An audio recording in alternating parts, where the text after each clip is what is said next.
Around 11 p.m. on April 15, 1990, which happened to be Easter Sunday, Lynda Shaw was driving her 1989 Dodge Shadow back to college after spending the holiday weekend with her family near Brampton, Ontario, Canada.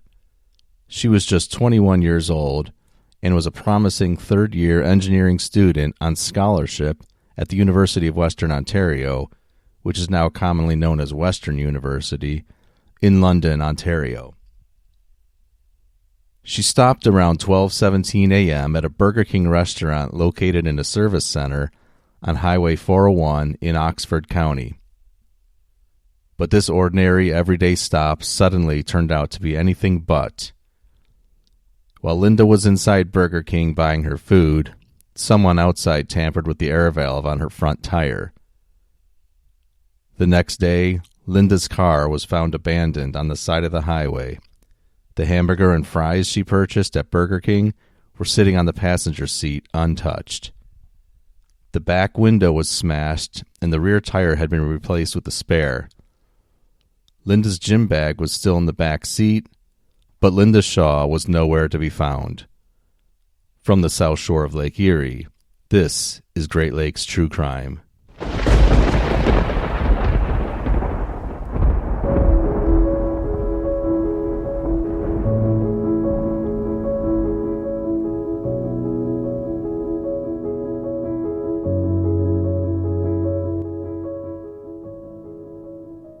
Before we go any further, I want to let you know that this episode was suggested by one of our longtime listeners, which I really appreciate because I had been unaware of this story before that.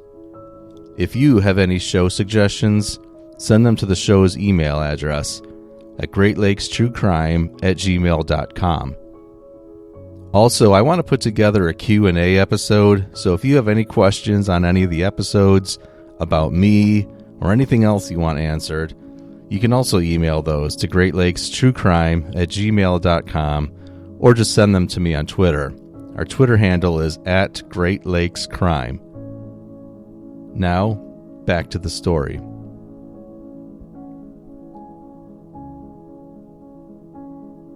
Completely unaware that she was being targeted, Lynda got back onto the highway after stopping at that Burger King for a late-night snack.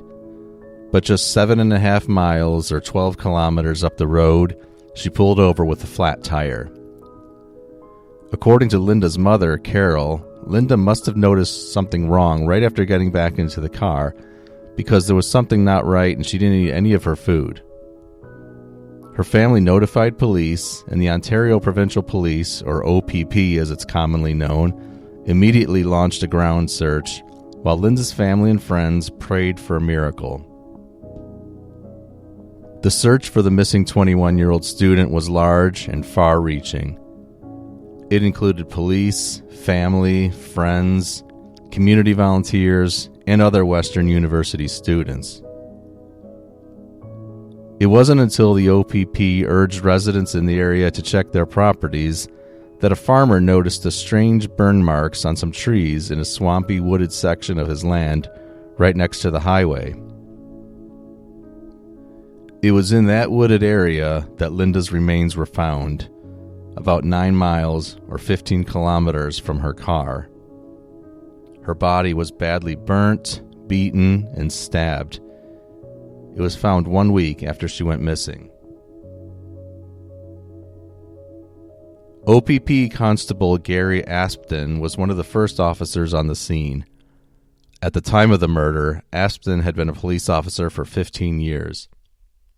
Now he joined a dozen experienced investigators assigned to the massive manhunt for Lynda's killer. But police could find no link between Lynda and a potential murderer, so they had a very daunting task at hand. Every lead, every piece of information, no matter how small or insignificant, had to be checked out, looking for that one clue that would help them catch a violent sexual predator.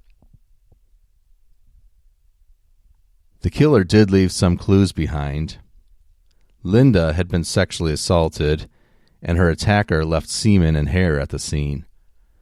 At the time, the police had no idea how significant those clues would turn out to be.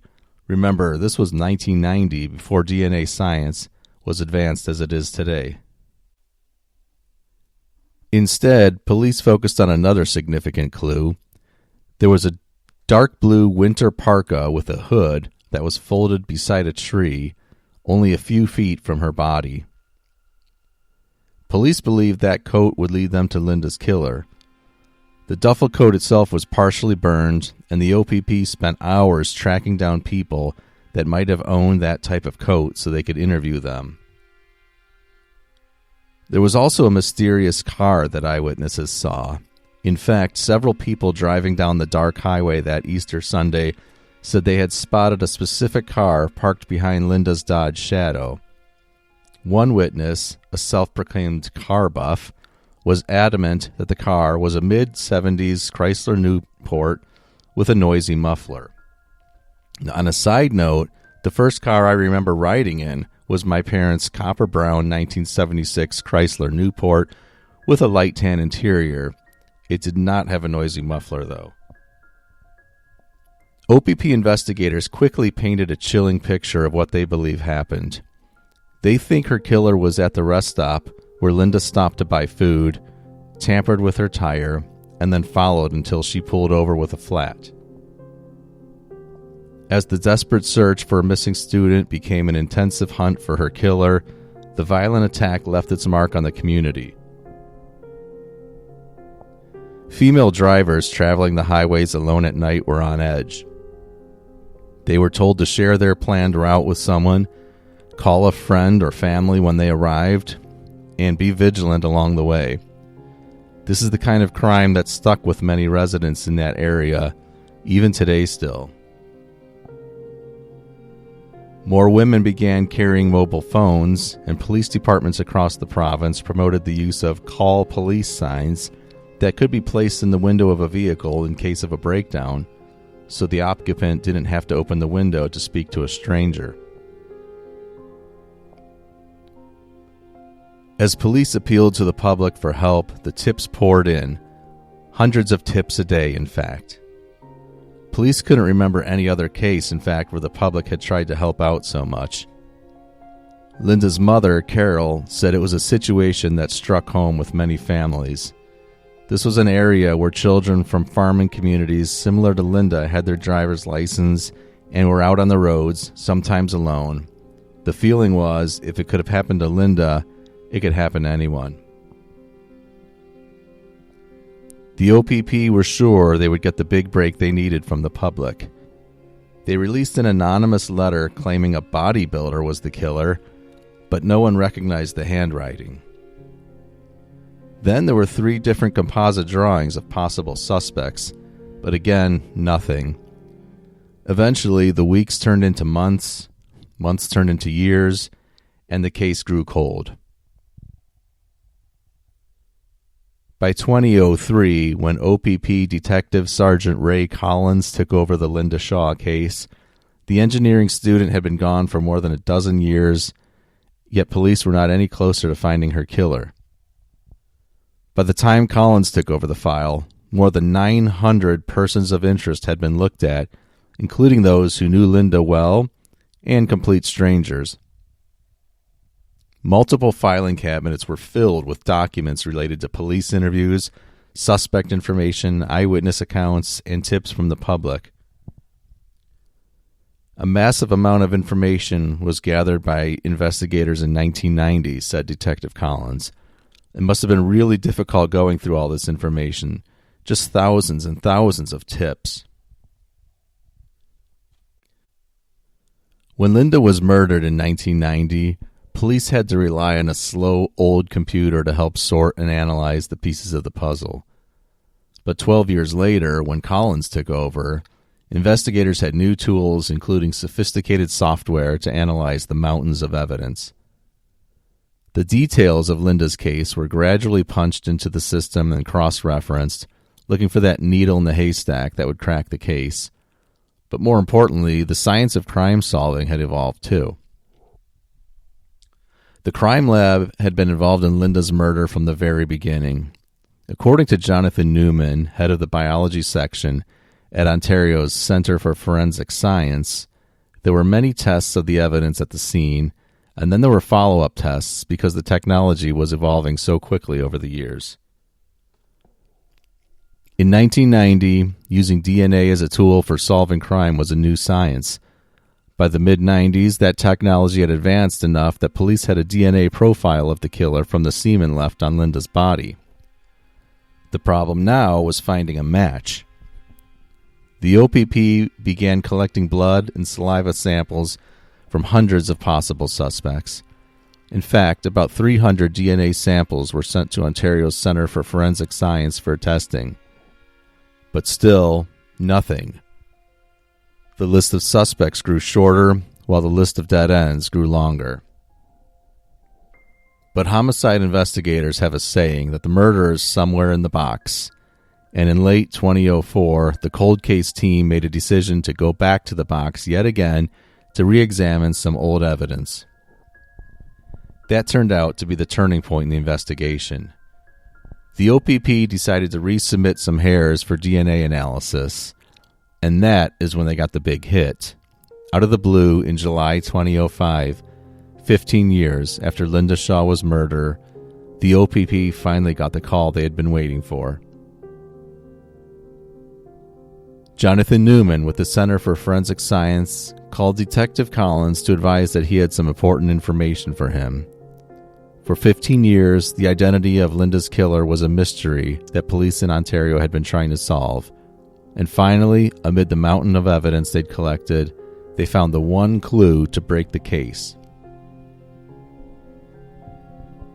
Biologist Margaret Henry with the Ontario Centre for Forensic Science, who was about the same age as Lynda and also grew up in southwestern Ontario, felt a personal connection to the case. She remembered being in college at the time of the murder and recalled the case very well. She also remembered the fear that it instilled and being much more cautious about driving alone on the highway after the murder. But Margaret never thought that she would be instrumental in solving the sensational murder that had frustrated investigators for all those years.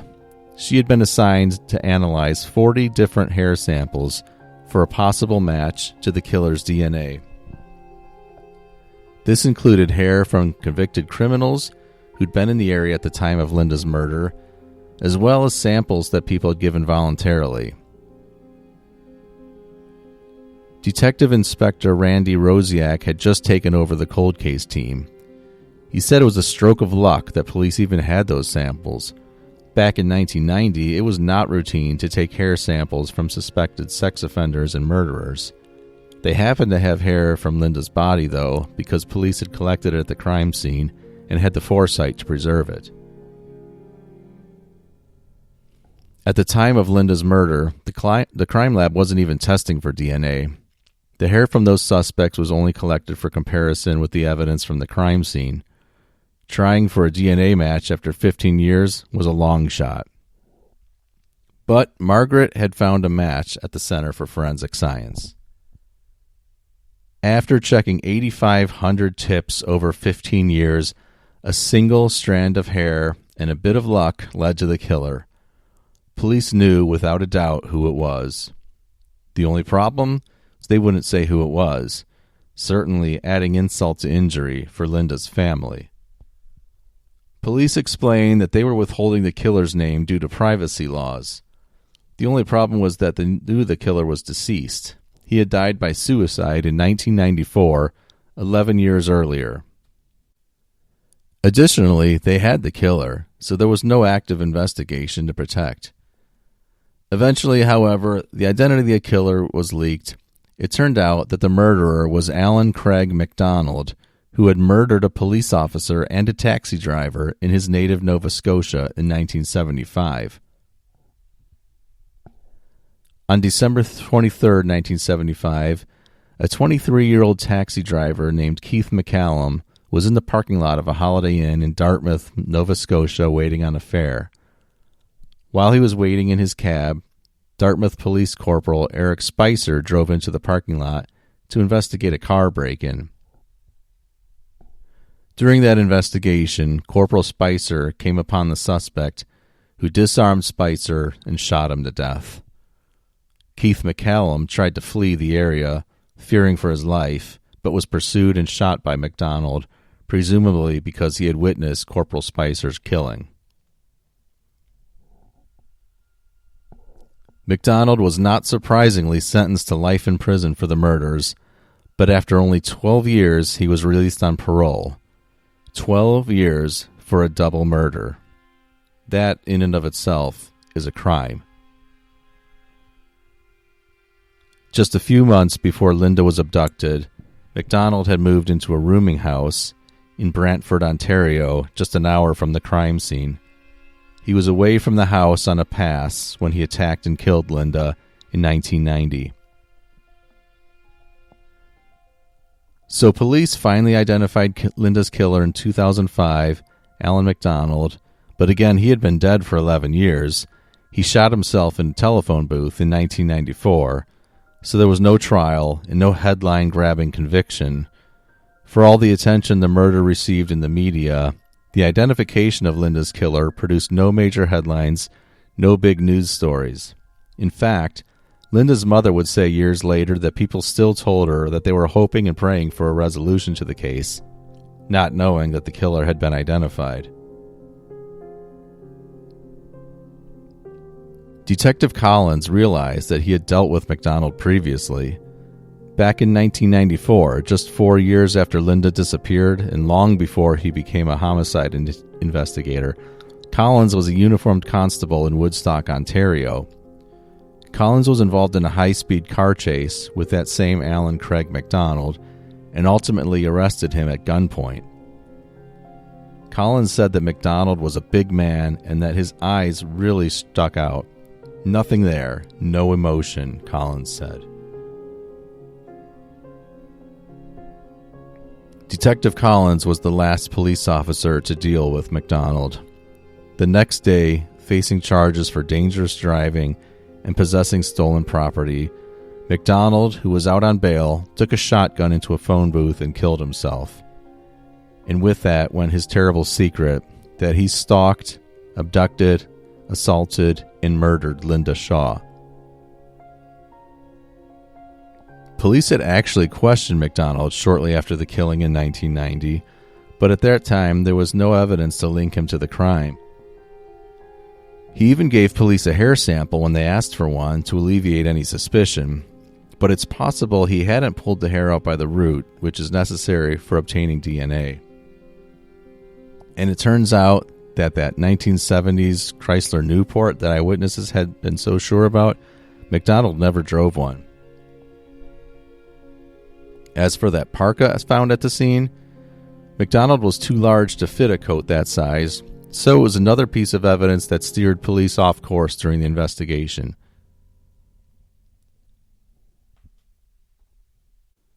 Authorities have always been convinced that Lynda's killer had an accomplice who helped dispose of the body, an accomplice who for all these years has remained silent. It's possible the coat belonged to that accomplice. From that standpoint, the case is actually still open. After finding out who the killer was, Lynda's mother, Carol Taylor, issued a written statement expressing outrage at the system that had allowed MacDonald out to kill again after serving only 12 years for a double murder. With the passage of time, though, she went on to focus more on the positives. She agrees the system isn't perfect, but also believes that Canada has the best criminal justice system in the world. Carol has nothing but praise for the police and the reporters and everyone else who worked on the case. She's actually also expressed sympathy for MacDonald, who had fallen through the cracks, she said, at a young age and was pushed around in many different ways, with a mother who wasn't there for him and grandparents who couldn't handle him. Lynda, who was on her way to a promising career in mechanical engineering, is still remembered at Western University.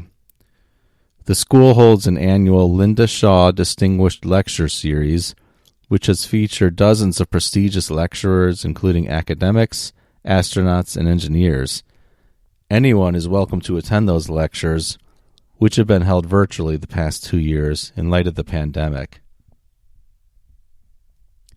Lynda Shaw is buried in a shared grave with her father at Brampton Cemetery in Brampton, Ontario. And that's a wrap for this episode of Great Lakes True Crime.